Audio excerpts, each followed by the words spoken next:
দিনটা দিনা তা দেই দেই স্বর্গে যাবার রাস্তা এই, দিনটা দিনা তা দেই দেই স্বর্গে যাবার রাস্তা এই, দিনটা দিনা তা দেই দেই স্বর্গে যাবার রাস্তা এই।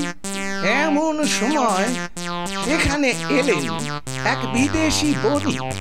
কণ্ঠস্বর শুনে মুক্ত করলেন পিটারকে।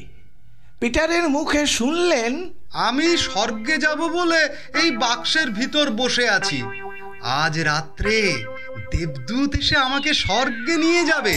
ভাই, আমি এক অশীতিপর বৃদ্ধ, তুলনায় তুমি যুবক।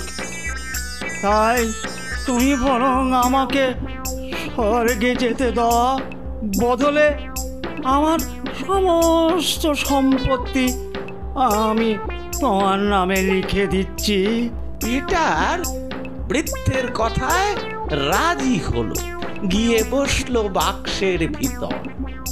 রাত্রিকালে রাজার সৈনিকরা এসে বাক্সটা সমুদ্রের জলে ফেলে দিল।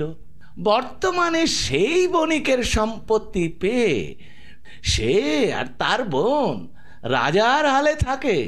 স্বয়ং রাজা মশাই পর্যন্ত তাদের যথেষ্ট সমীহ করে চলে।